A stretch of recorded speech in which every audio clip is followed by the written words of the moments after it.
7절에서 12절까지 7절에서 12절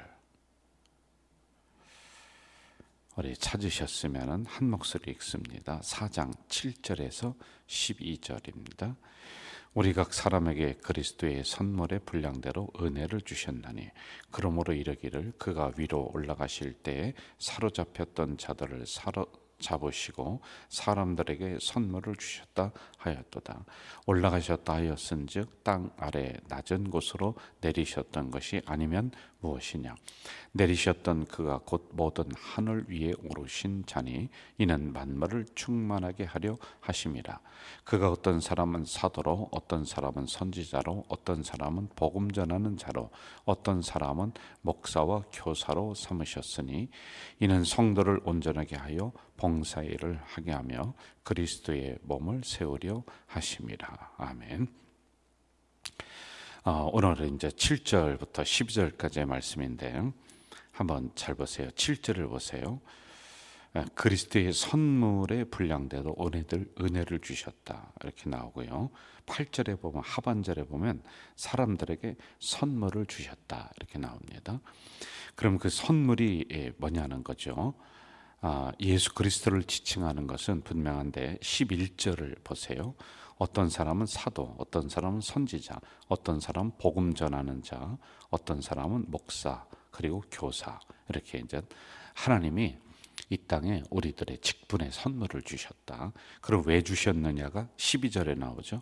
이는 성도를 온전하게 하고 봉사의 일을 하게 하고 그리스도의 몸을 세우려 하심이라. 여기서 이제 그리스도의 몸이라고 하는 것은 교회를 의미하고 있습니다. 자, 이렇게 몇 가지 이제 직분이 나오는데 이 부분에 대해서 우리가 새벽에 잠깐 묵상을 좀 하고 함께 기도하는 시간을 가지려고 합니다. 여기 보면 사도, 선지자, 복음 전하는 자 이렇게 이제 쭉 기록이 되는데 사도란 뭐냐? 사도는 예수님이 살아생전 함께 예수님과 같이 먹고 자고 했었던 예수님의 얼굴을 봤던 사람을 사도 이렇게 얘기해요. 그러니까 뭐 베드로, 뭐 안드레, 야고보 이렇게 12사도 있죠. 이걸 사도 이렇게 얘기합니다. 그럼 그 사도 밑에서 배웠던 사람이 있어요. 예수님의 얼굴은 못 봤지만은 초대교회 그 많은 그 지도자들 있잖아요. 그런 사람을 뭐라고 하냐면 속사도라고 해요. 속사도 이렇게 이야기를 합니다. 이 사도가 가진 것은 교회를 세우는 사역을 주로 담당을 합니다. 그래서 한시적인 그 직분입니다. 이게 영원히 가는 게 아니란 말이죠. 그리고 여기서 또 선지자가 나옵니다. 선지자라고 하는 것은 구약적인 개념인데 계시를 전달하는 사람 이렇게 우리가 좀 보면 될 것 같아요.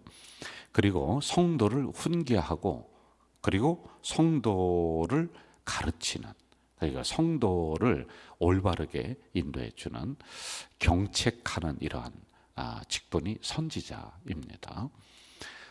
이러한 모든 것들이 그러면 오늘날에는 누구에게 집합되어 있느냐 하면은 좀 이따 나올 겁니다만은 지도자인 목회자에게 이러한 분이 이제 다 집결이 되어 있는 것이죠. 그리고 복음 전하는 자라고 나오는데 이 복음 전하는 자라고 하는 것은 모든 성도를 의미하는 거예요. 그래서 모든 성도는 여러분이 살아가는 현장에서 예수 그리스도를 증거하는 사람 이렇게 우리가 좀 보면 될 것 같아요. 그리고 그 다음에 보면은 목사와 교사 이렇게 나온단 말이죠. 이제 목사라고 하는 것은 큰 의미로는 장로, 목사 똑같이 이제 이렇게 보는 거예요. 목회자 그룹으로 봅니다. 그럼 장로는 어떠한 직책이냐면 교회의 행정을 담당하는 거예요. 행정. 그럼 목사는 뭐 하는 거냐? 목사는 말씀을 전달하고 성도를 가르치고 성도를 올바른 길로 인도하고 교회를 섬기는 일, 여러 가지 이제 일들인데 이런 것이 대표적인 일들이란 말입니다. 그리고 여기 교사라고 나와 있습니다. 교사라고 하는 직분은 오늘날에 교회 안에서 주로 어린아이들을 또는 성도들을 가르치는 이러한 직분, 그러니까 목회자와는 조금 구별된 이러한 역할들이란 말입니다. 자, 그런데 이러한 직책은 어디서부터 나오느냐, 이게 이제 중요한 것이죠. 여러분, 우리 교회도 이제 직분자를 이제 간혹 가다가 세웁니다. 2년, 3년 뭐 이런 형태로 세우는데, 이게 이제 어떤 사람들은 시험 받는 사람들도 있어요. 교회를 뭐 안 나오고 뭐 그런 사람들도 간혹 있을 수가 있어요. 근데 이게 잘못 생각하는 거예요. 이 직책은 하나님으로부터 오는 것이지 사람인 제가 주고 뺏고 그게 아니란 말이에요. 근데 내가 이런 투표에서 떨어졌다? 나는 이걸 용납하지 못한다? 용납 안 하면 어떻게 할 거예요? 그러면 여러분. 그렇지? 이런 부분들을 잘 생각하셔야 돼요. 그러니까 뭐가 일어나냐면 그 다음에 목사에게 잘 보이면은 이 직분을 돈 주고 살 수 여러분, 그 목회자들만 욕하지 말고 성도들도 정신 차려야 되는 게 이 직분을 돈을 주고 살 수 있는 것으로 생각한단 말입니다. 사람이 주는 것으로 생각한단 말이에요. 어디 무슨 학교에서 반장 뽑는 것으로 생각하고, 그러니까 문제란 말입니다. 이 직분이라고 하는 것은 목사, 뭐 교사, 집사, 권사, 모든 직분은 하나님으로부터 오는 거예요. 그 권위가 하나님으로부터 오는 거란 말이에요. 이걸 교회 성도들에게 위임을 해서 투표를 하는 거예요. 그러니까 여기에 모든 성도는 순종하며 가야지만이 되지, 왜 나를 안 뽑아줬느냐. 뭐 우리 교회는 그런 게 많지는 않았어요. 그렇다고 없다고는 할 수는 없습니다. 솔직한 말로요. 그런데 어느 교회 보면은 이 직분에 안 뽑혔다고 교회를 뭐 한 무리를 이뤄서 나가서 다른 교회 가고, 그게 무슨 신앙이에요? 그게 그따위가. 예? 그게 무슨 신앙을 가졌다고 하는 게 그렇습니까? 그건 신앙이 아니죠. 믿음이 아니죠. 그래서 이 직분에 대한 부분을 잘 생각해야 돼요. 나는 이거 안 한다. 아마 그래 막 거부하고 집어 던지고 하는 사람이 있어요. 아마 그렇게 하세요. 그런데 책임은 여러분이 지셔야 돼요. 왜? 하나님이 주신 건데, 모든 직책은 하나님이 주시는 건데, 뭐 여러분이 알아서 유튜브 보는 분들이 있기 때문에 제가 하는 거예요. 알아서 하세요. 안 할 수도 있어요. 그런데 그 책임은 여러분들에게 있다는 거예요. 잘 들으셔야지만 됩니다. 자, 목회자들도 좀 마찬가지입니다. 목회자들도 하나님이 세우신 거예요. 그런데 목사가 돼야 될 것 같은 인격과 품성, 실력을 가진 사람은 목회자를 잘 안 하는 것 같고, 그리고 안 돼야 될 사람은 목사가 자꾸 되려고 하는 것 같은, 이런 게 간혹 가다가 있다는 거예요. 여러분, 목회자라고 다 좋지는 않아요. 성격이라든지 여러 가지 부분들이 인품이나 또는 특이한 사람이 있어요. 특이한 사람들이. 제가 볼 때도 목회자가 안 됐으면 좋겠어, 저 사람은. 그런데 목사래. 좀 어떻게 참, 우리도 저와 같이 만나서 같이 이야기를 하는 사람들 중에도 그런 사람들이 꽤 있어요.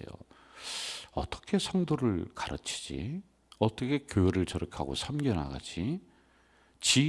혼자 지 인생도 잘 컨트롤하지 못하는 것 같고, 지 성격도 잘 지가 컨트롤하지 못하는데 어떻게 저렇게 하려고 그러지? 전 꼭 안 했으면 좋겠어요.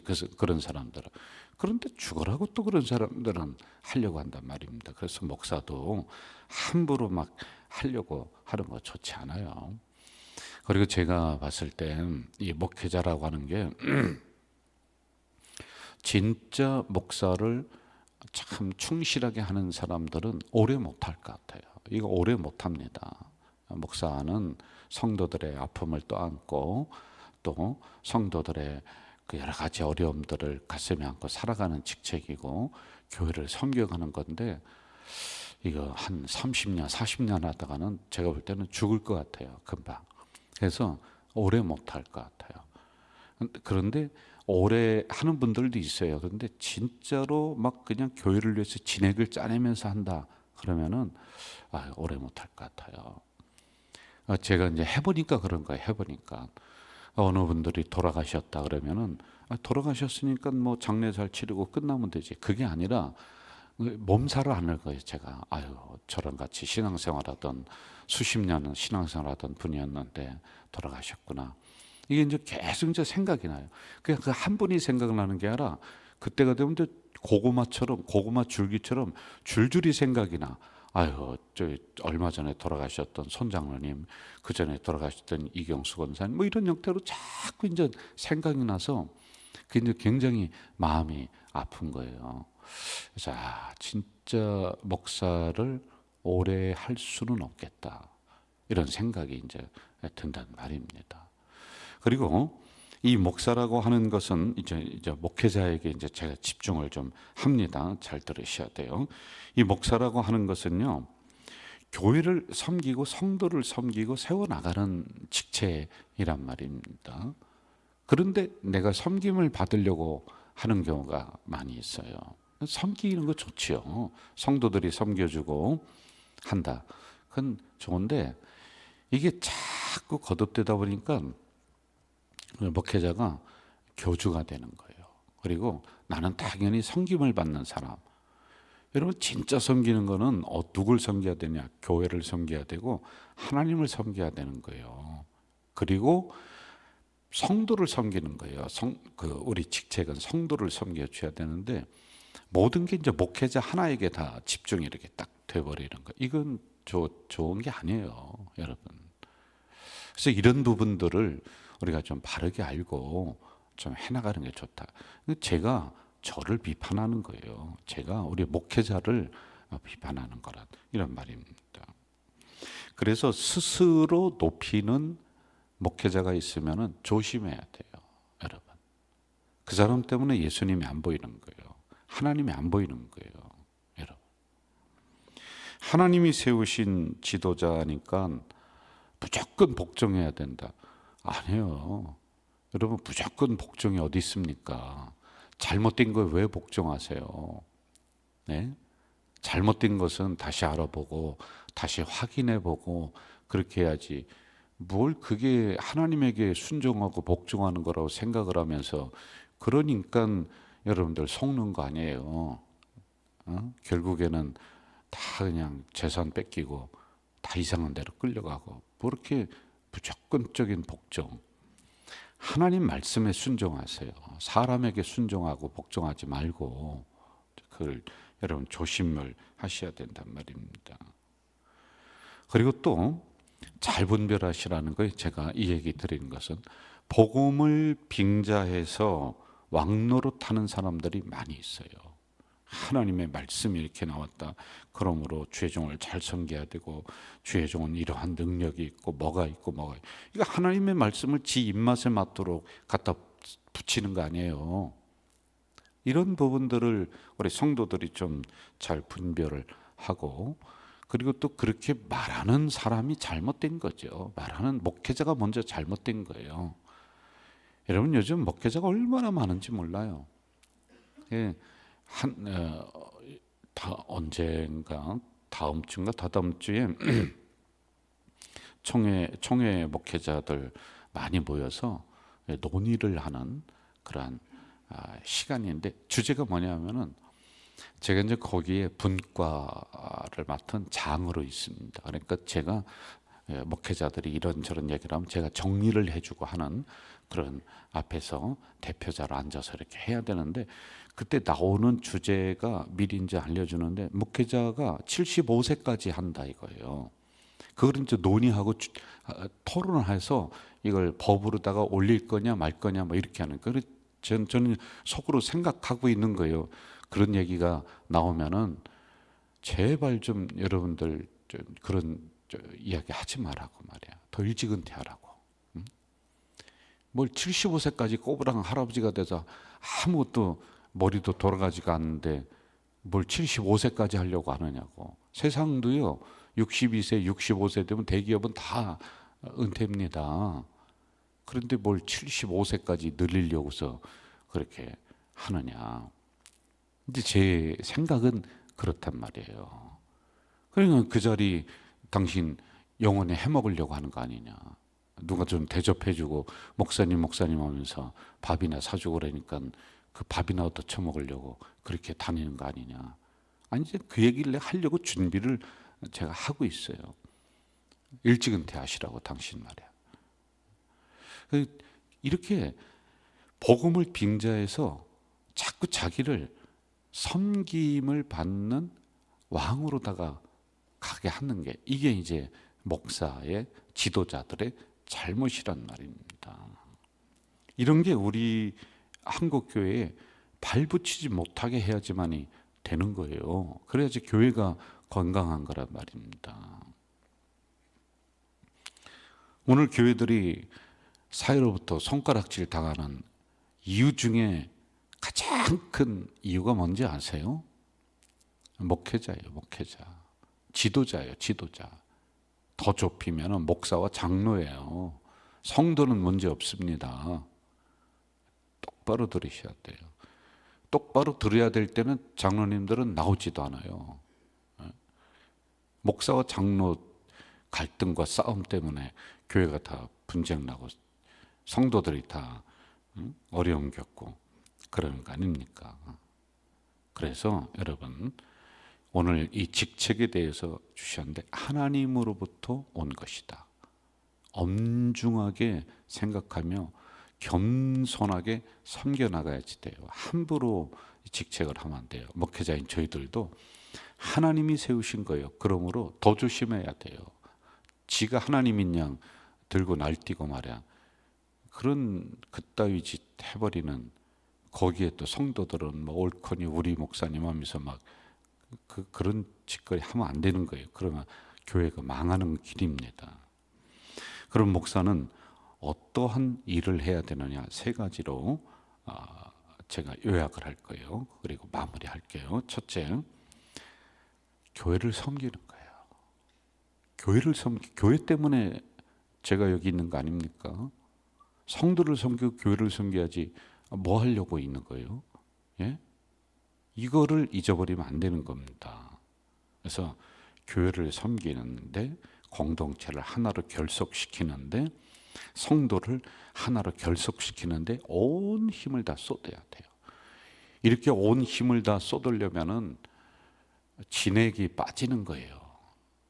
진액이 빠지는 기간이 언제냐? 제가 볼 때는 60에서 65세. 그럼 그 이상은 못 하는 겁니다. 그래서 일찍 은퇴해야 되는 거예요. 두 번째, 지도자는 샘플이에요.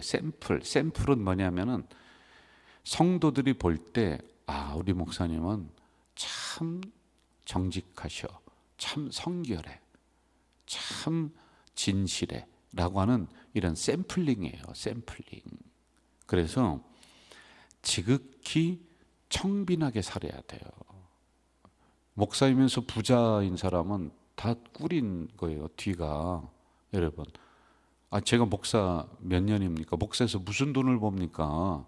근데 부자들 많아요. 여러분 딴짓해서 그거 하는 거 아니에요.